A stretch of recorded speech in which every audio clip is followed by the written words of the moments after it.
Hey guys, it's Ted Bogert and Wendy Stewart. we are back with listings, loans, and libations. And so cheers.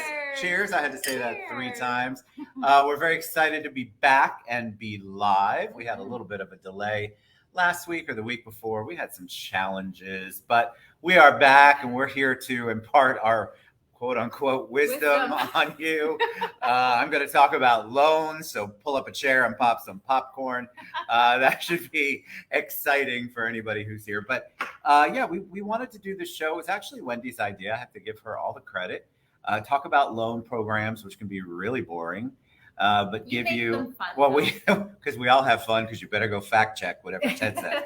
Oh my God, so interesting. I got to get back on topic. It's funny because the last one we did, I had so many people message me and go, "Wow, I had fun watching you two." So I think that's part of it. We have a good time, and I think we bring it down to a level that's understood to all. Yes, right? Because yes. you have to say things in a certain way to me as well. Yeah, I need it. I need whatever the lowest bar is, and I need you to go lower. Are we not smarter than fifth graders? I am definitely not smarter than a fifth grader. But so tell them about you for those people who don't know who Wendy Stewart is. Wendy Stewart is a vivacious 43-year-old managing broker of the Property Pros, #NoahPro. I have been doing real estate for almost 10 years now. I do love what I do, and I would love to keep doing it. So, buyers, sellers, I'm your girl. But no, all jokes aside, there's so many, this is an ever-changing market, and there's so many new programs that I wasn't aware of, and, I didn't have the 101 on, and so that's why I thought it'd be kind of cool to just, and it's always good to go live, because you never know what's going to look. You can tell Ted doesn't know what he's doing with the camera today. I'm right-handed, so this is interesting. I don't know what he's doing, but always fun to learn. Well, I think we need to talk. We were talking about it last time. I think providing realtors and lenders, loan officers too, kind of the means to expand their horizon and do something maybe they're not used to doing, or they've been afraid to do, or they just because they don't know the product, they don't want to talk about it. And so you're missing this entire audience of potential buyers and sellers if you're not out there at least saying, "Hey, I know a guy," or "Hey, I know a girl." And that's right. Sort of from the lending perspective, plus the marketing. We're all trying to figure out how to market in this particular market that we're in. We were talking about it earlier after our last show. Wendy's gotten more buyers. I think that focus, like talking it out and talking through it, is just super important. We did an event last night, and the energy was insane. That's amazing. Thank you to everyone who came. I mean, normally if you have 60 RSVPs, 30 come if you're lucky. Right. We had almost 60 people there. That's amazing. I heard it was a blast. It was. And the whole point of it was, let's all talk. Let's commiserate if we have to, but let's give each other some ideas and introduce to other people who are doing things, because we're all trying to do our own thing, and we forget we're all in this together. And can I just say, can we all be honest about it too? I feel like when people ask me, "How's your business?" I'm very honest. Hey, it's not the greatest. Yeah. This is not my year. I'm very honest. I feel like people aren't being honest about it because I pull numbers. And me too. I'm just saying, like, I don't know, your Facebook life isn't matching your numbers. Well, that's the thing. I think the interesting thing about Facebook, a lot of people, so the people who post obviously know they're posting, and appearances, for whatever reason they're doing it, bless and release, right? The problem is that a lot of people are comparing themselves to those people, and then they're feeling bad, or they're feeling they're not doing enough, and oh my God, how is this person? They probably are. Correct. And so again, this is just a little psychology lesson, but don't believe everything you see on Facebook. No. And don't be hurt at yourself or angry at yourself. Because if you're doing all the things, you're planting all the seeds, you're doing your part, and like you should be doing, keep doing what you're doing. Yeah. And I think those those seeds will sprout and blossom. And but let's just keep it real. Like if you ask me, I'm always going to tell you good, bad, ugly. Yeah. Not that there aren't people in the industry there are people having the best year ever, There you are. know, and you know what I see those people, tell me what you're doing. Like I Well, want to know, correct. you know what I mean?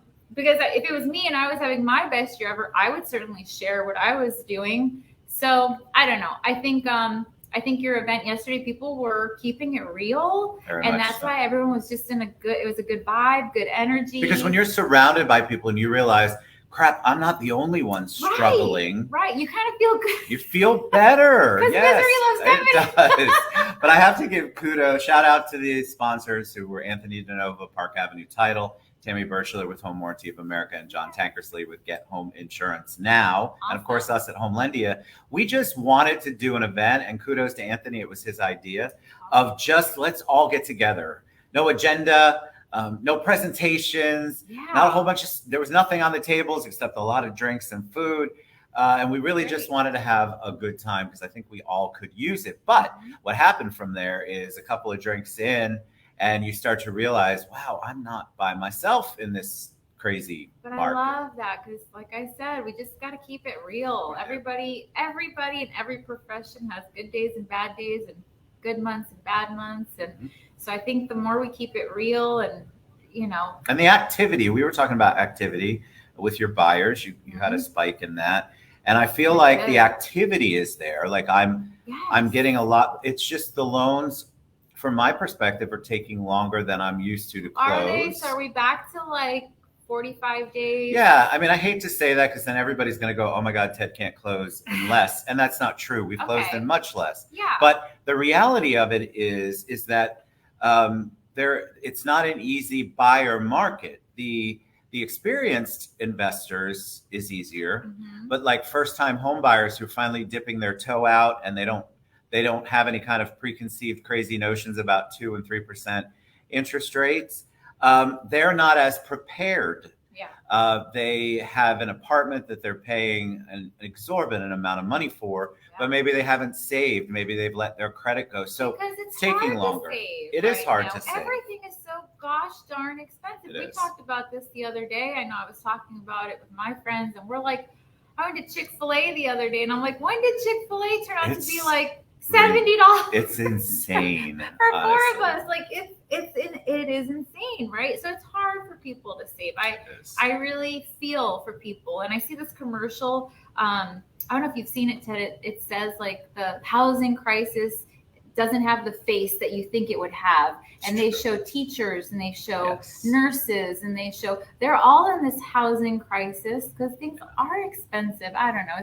It's a lot, and I think that we just have to be patient with our buyers. And then, of course, people are like, well, it should be great for the sellers. Well, the sellers then have to go buy something else. And so if you're used to paying 2 or 3% interest and you're buying at 8, I'll use 8 as an example, you're gun shy.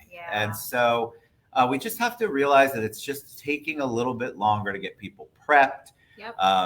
Hometown Heroes was so great because it provided some much needed money into the ability, or giving the ability to buy for first time home buyers, but that ran out quickly, of course. Okay, so seller concessions for closing costs and prepaids are becoming more common. Yes, and we've talked about that. I'm a big proponent of, maybe we talked about this last time, the 2-1 buy down or the 3-2-1 buy down.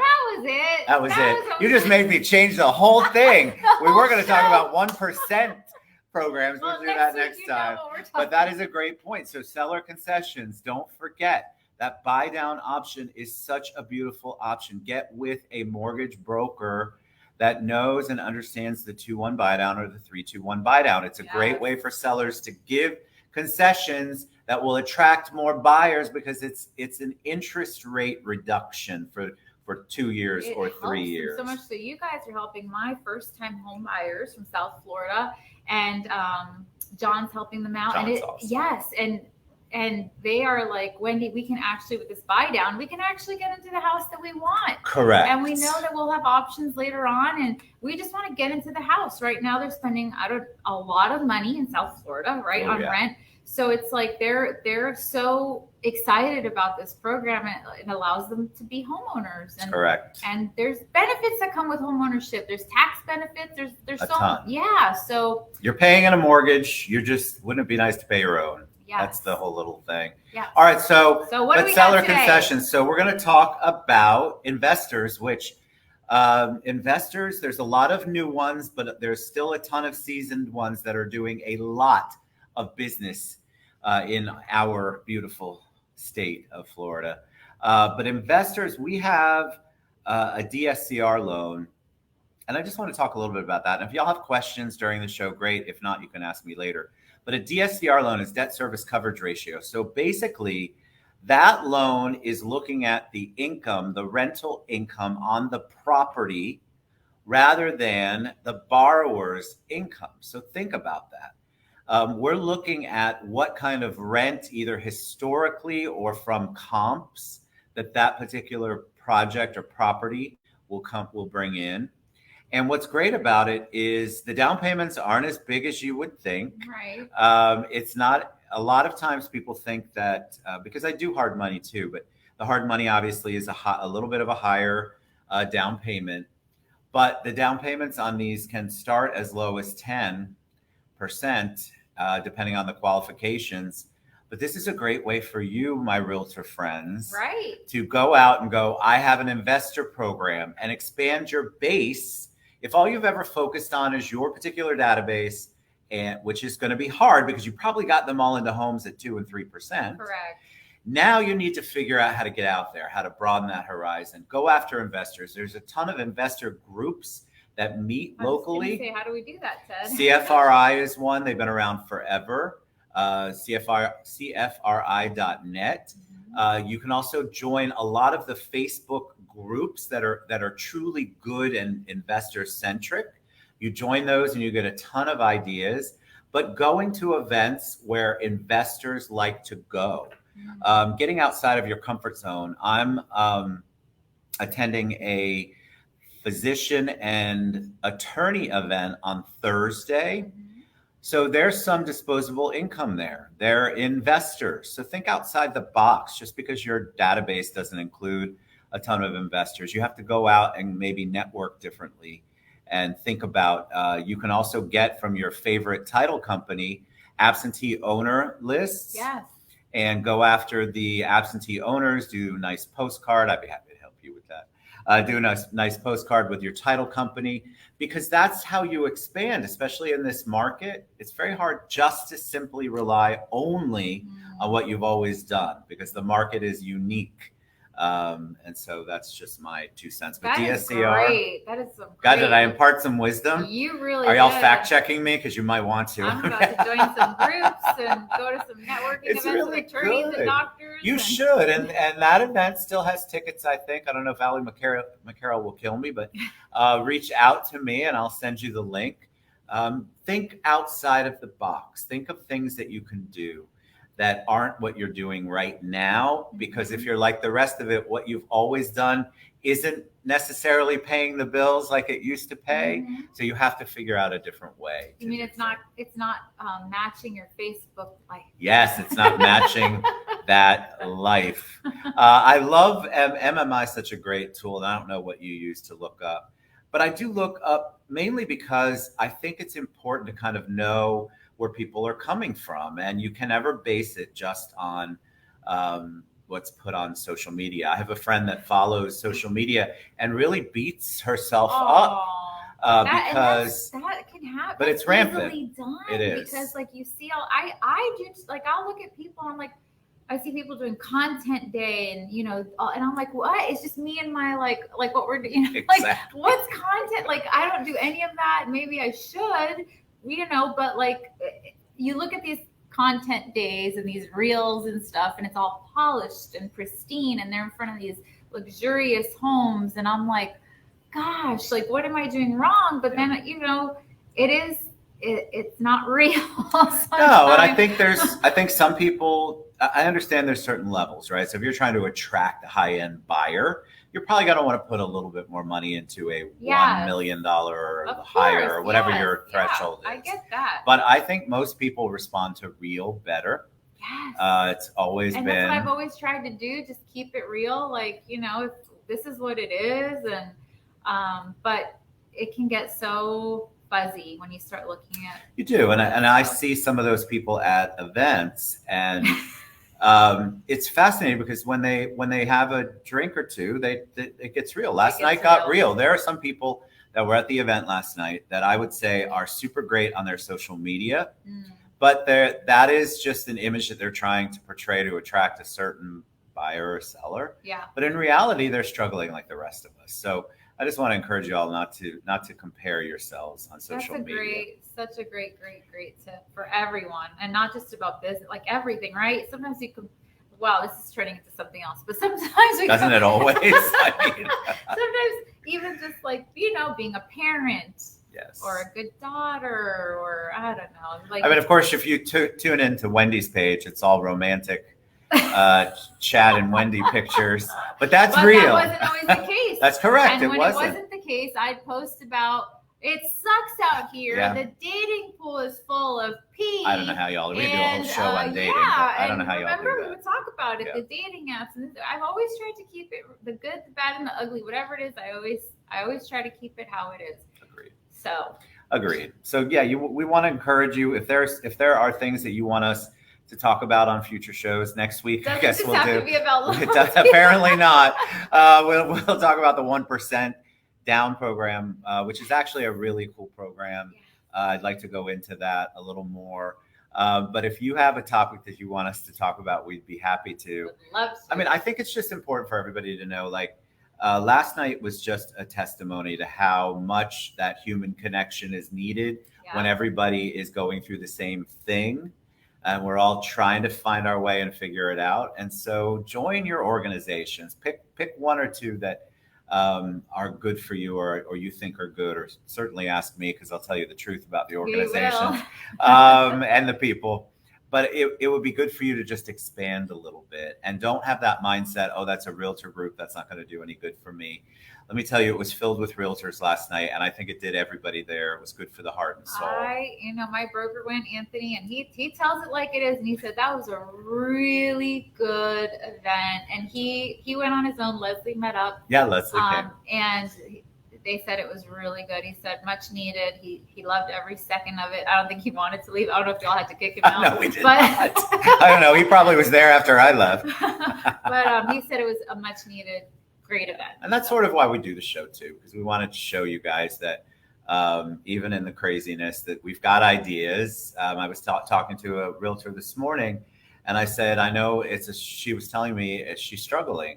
And I said, well, have you tried? She's got a big brokerage she works for. I said, do you have anybody who's doing really great on listings? Why don't you volunteer to do some open houses? Open houses, man, that's the way again. There's just old school is back, and I think some of that stuff never should go away. Yeah. But just think of the things that you can do with the tools you have without spending any money, because if you're not making money, you're afraid to spend any money, and I get the thought process. Yeah. But that's an easy way, and then loop in your favorite title company and your favorite lender, and have them bring the suites or whatever you want to have at the open house. The great thing about a market like this is, you get real creative. And I remember when I didn't have any money or partners at the time, I was brand new, and I was like, what am I going to do? I don't have money. I don't know what I'm going to do. And at that time I was like, you know what? We have the lakefront in St. Cloud. And on the weekends, I'd put on my roller skates, and I'd make I'd go to the dollar store and buy little doggy treats, and I'd put them in a Ziploc bag, and I would attach my card, and I would roller skate up and down the lakefront. And every time I saw someone with a dog, because dog people are friendly. Very. Right? You give me something for my dog, I'm going to love you forever. Correct. So I'd give them a little doggy treat with my card attached. And you wouldn't believe the buzz I got out of that. That is so cool. I don't know that story. That's the stuff that I used to do. No money. You get real creative. And that's, I think, and talking to your part, like, you've given me so many ideas, and you know, and I'm implementing. That's the other thing, implementing. Imagine that.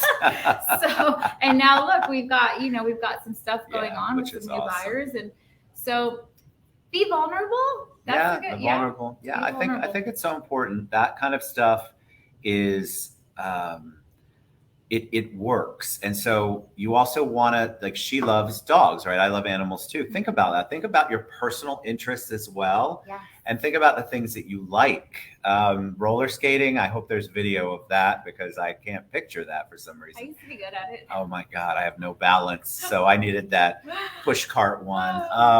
But I think that people are so busy focused on what everyone else is doing. Find your niche. If you like to volunteer, getting involved in an organization. I talked about this on my Bless Your Business podcast yesterday. Get involved in charity. Why? Because you love it, yes, but you also meet a whole different group of people, and they're going to want to know what you do. Yeah. And don't be shy about telling people what you do. That's important too. Ask. That's my 2023 Ask word. For the business. And I go up and down on it. Sometimes I still forget. But find something that interests you. If you love animals, there's the Pet Alliance, there's Back to Nature. There are things that you can get involved with or support. Mm-hmm. And by supporting your tribe, the kids hate when I say tribe because it's so antiquated and I'm too old to say it, apparently. I'm too old to say it. But get with those people will then go, Wendy likes dogs. That's pretty cool. I like dogs too. It's this crazy immediate connection that people make in their minds without even thinking about it. And so if you have a passion, you should be promoting that instead of your key and just closed and my pet peeves of all times. Like, you can do that when you do it, but if that's the only thing you're putting on social media, that's a whole nother show. All right. So that was good. So if you guys have questions, thoughts, input, want us to talk about something, next week we will talk about 1%. But investors, we love you and we love investors, and I want you guys to feel comfortable talking about those. So be happy to come train. I do a lot of training and education, and I love to do that. And so, we always have a good time. Awesome. All right, guys. All right. We love you. We'll see you next week. Bye. Bye, everybody. Hold on. I like this. Yes, photography. Mention professional photography as a benefit. We should do an entire show on that. I'm a big believer in photography, professional photography. And Absolutely. I think it makes a huge difference. Much like I can tell when you people use ChatGPT to write your stuff. Oh my gosh, that's gotta go. That's gotta stop. I have stories. I can also tell when you're taking a photo from your flip phone. So it's grandma's in the background in her moo-moo. Like, those are like... I can't. So yes, professional photography. We'll have to talk about that one next time. All right, guys, we'll see you soon. Bye, everybody. Have a great week. Bye.